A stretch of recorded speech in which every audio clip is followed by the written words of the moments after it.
Please don't do this. I'm Junior's Complete Turnaround Detailing. I compiled a short list of things not to do in detailing. I'll tell you about those here in just a second. But real quick, before we get into it, I'd like to say that this is probably my last video in the DIY Tuber series. And I just wanted to thank everybody involved, all the help they've given us, all the products that they sent us to do these videos with, all the advice, and also some new friendships. I'd like to thank all the other contestants, and everybody's done such a great job. There's some people making some really good videos. I'm just humbled to be part of the experience and thankful, and I'm glad that I got to participate in it. Thank DIY Detail and Nick and Ivan and everybody else that helped out. I'm proud and appreciative to have the experience, so thank you guys. And I just want to congratulate the winners and all the other DIY tubers. And you're making some great videos, so keep it up. I'm going to try to do the same. And don't be afraid to do something new. All right, so please don't do this. Don't worry about what other detailers or people on social media might think of your methods or products you use or anything like that. If you're getting the job done and it's getting the results that you wanted or what your customer discussed with you, you may have a certain way of doing something or certain products you use, and as long as it's working and you're getting the results that you wanted to achieve, that's all that matters. As Ivan says, there's lots of right ways to do things and maybe a couple wrong ways, but you can do things you can do things any way you want as long as you get the results you want and you're not damaging anything and you're having fun. That leads to the next one. Don't tell people they're doing something wrong because it might be different from what you may have heard or seen, or it looks weird or something, or it's a cheap product. Don't tell them they're doing it incorrectly, or don't ridicule them or make fun of them because maybe they can't afford that more expensive product, or maybe it's not available to them, or maybe they're getting the results they wanted and that's all that matters. If they happen to be damaging or something, then maybe let them know, give them some advice, tell them that what could happen if, maybe tell them what might happen if they continue doing it, and if they ask for more advice, then, or if they ask for recommendations, then recommend something. Next, don't tell people or lie and say that you know how to do something or you have experience with something if you really don't.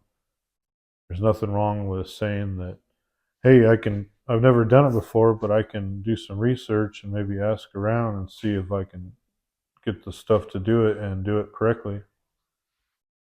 There's no need to say you can do something and then go into it and not know what you're doing and mess something up. It's easier just to ask questions and tell the truth. Maybe even watch some YouTube videos and go on Google and see if it's feasible to see what tools are needed, if you can get what products you might need. Don't just go into something blind and then halfway through realize you need something that you can't get locally or something, and then you can't finish the job. Don't pursue perfection.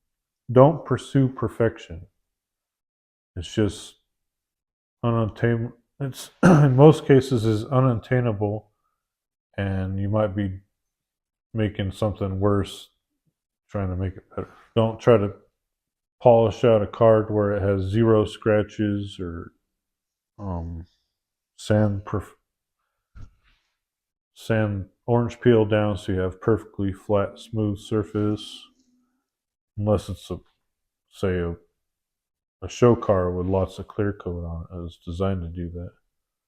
It's just a daily driver. You're making it so thin that the sun is going to wear it and it's going to start peeling. Same with if you're trying to remove a stain or something, don't attack it 15 times with tons of water and your extractor or tons of chemicals, or getting it over and over with a steamer, maybe damaging something.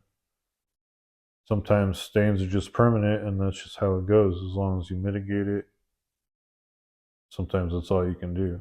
There's no point in actually damaging it, trying to make it better. Like, say, if there's something on a leather seat, some kind of mark that doesn't want to come off, don't keep hitting it, scrubbing it, or using real harsh chemicals, because you might start wearing away the clear coat or pulling out the dye, and then it ends up looking worse than it was in the first place. Don't wear yourself out. Take your time, walk slow. It's kind of like in racing. Sometimes they say slow is fast. That means everything is calculated and you're not straining yourself.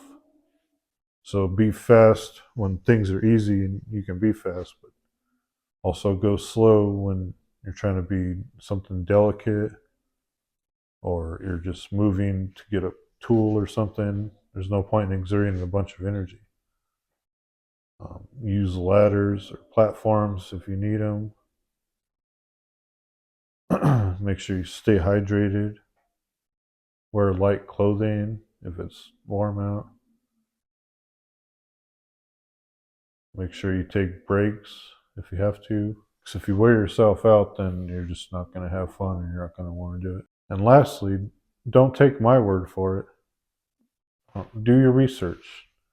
Don't just watch my videos and say, hey, that's the perfect way to do something, because it's probably not. It works for me.